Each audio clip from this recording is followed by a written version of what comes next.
Grant Robertson. Thank you very much, Mr Speaker. There is a rumour going around, actually, that Jerry Brownlee is thinking of changing his name to Jerry.com in order to get access to National's economic plan that I understand is in a cyber locker somewhere, caught up in the mega upload debacle, because we have once again seen from the Prime Minister in the State of the Nation speech, the so-called State of the Nation speech, the absence of an economic plan. We also saw that in his response in the address and reply debate. And I'm not sure if the Prime Minister is a fan of Ronan Keating, the Irish singer who was in town last week, but in outlining his vision for New Zealand, the Prime Minister seems to have adopted one of Ronan Keating's favourite song titles, "You Say It Best When You Say Nothing at All."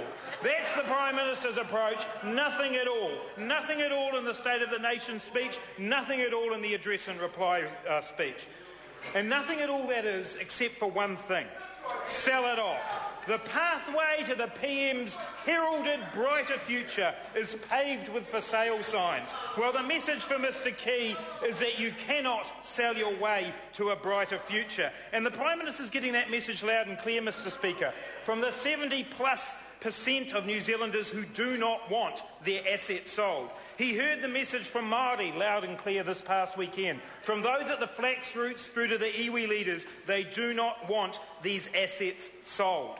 And you would have thought, for something that is the centrepiece of National's program for this year, that there might have been a little bit more thought given to the removal of the single most significant legislative clause for Māori in this area, Section 9 of the SOE Act. Goodness, I was in the fourth form in 1986 and I knew about the lands case and the genesis of Section 9. Mr Key was at Elders Finance at the time, I think, too busy selling things, I suspect, to actually notice the significant political action.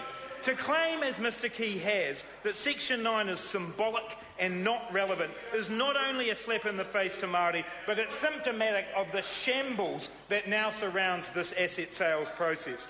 Mr Key is looking for an elegant solution to the problem he's created. Well, I've got an elegant solution for Mr Key.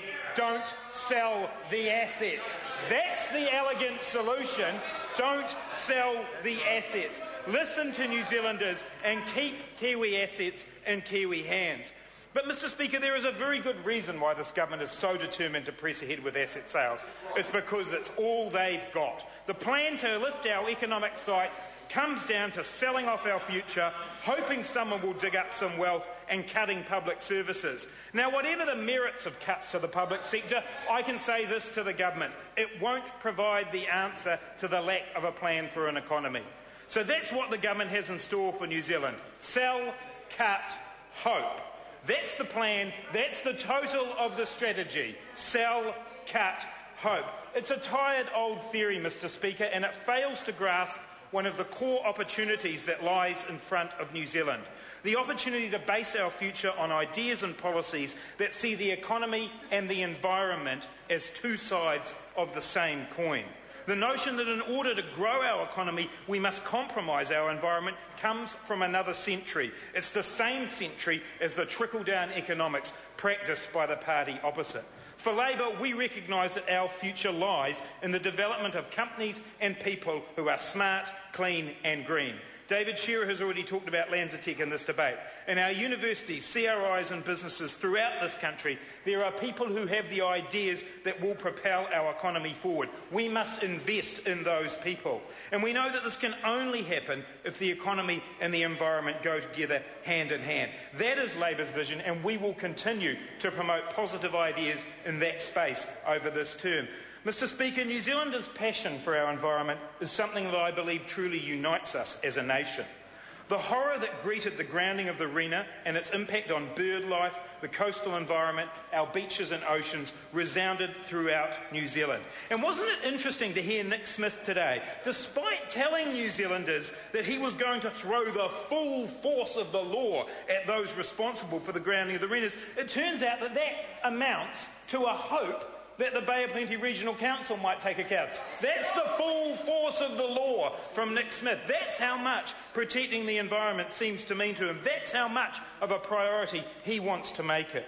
In the wake of some of what happened at Waitangi, it could be easy to focus on issues that divide us. But I believe that the protection of our waterways and our coastlines is something that all New Zealanders, Māori and Pākehā alike, want to see made a priority, and Labour will certainly be doing this. In the environmental space, that priority must be seen in the management of fresh water. The Māori Council have a right to put a claim to the Treaty of Waitangi, and we will await the court process, as is the right thing to do with that. But let's be absolutely clear. This would not be happening if the government was not selling assets. This would not be needed if the government was not selling assets. And the solution, which the Māori Party know, which the Māori Council know, and this government should know, is that this could all stop if the sale of those assets stopped. There was an absence from Mr Key's State of the Nation speech, and indeed from his contribution in this debate, of the environment.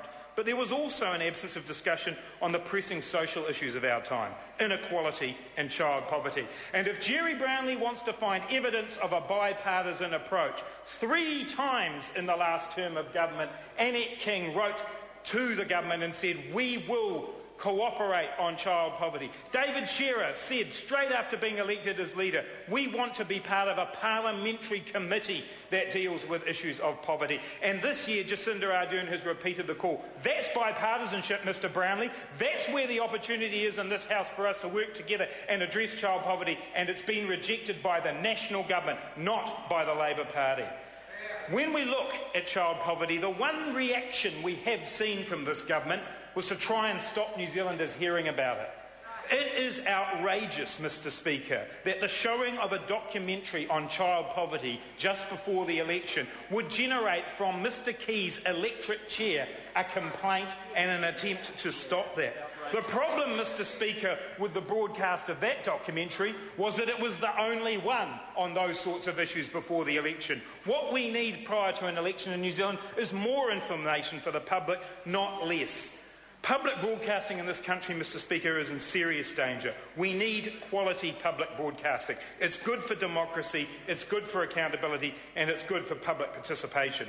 This government is starving Radio New Zealand of funds and dismantling one of the few remaining pieces of public broadcasting in the form of TV and Z7. It is not good enough, and it is especially not good enough for New Zealand On Air to be used in such a political way. What that documentary on child poverty highlighted, Mr Speaker, was the huge damage being done to New Zealand and the loss of potential of those involved. It's simple stuff. If you live in a cold, drafty, damp home, you will get sick. If you don't have food in your cupboards, your kids will go to school hungry and they will not learn as well. If it costs too much to go to the doctor, you just won't go. Child poverty is a moral issue. It is, as David Shearer has said, a human rights issue for those children. And it is a shame on this government that the Prime Minister, in his State of the Nation speech, failed to even mention these issues. $6 billion a year is lost to the New Zealand economy through child poverty. But of a similar importance to our society is the loss of empathy that goes with growing inequality in our country. When the salaries of CEOs grow 14% in a year, but those on the factory floor grow by only 2%, we have a growing problem. As gated communities grow around us, we have a problem. We need answers that are sensible, but that are also visionary. We must invest in our people, Mr Speaker. Many New Zealanders are facing tough times, and when that happens, we know that New Zealanders will come together and pitch in. We've got to use our brains, and we've got to invest in people, get them into education, give people a chance to achieve their potential, allow them to live lives that will allow them to achieve their potential. We need sensible solutions. We need positive solutions. What we don't need, Mr Speaker, is sell, cut and hope, and that is all we have seen from this national government. Honourable Bill English.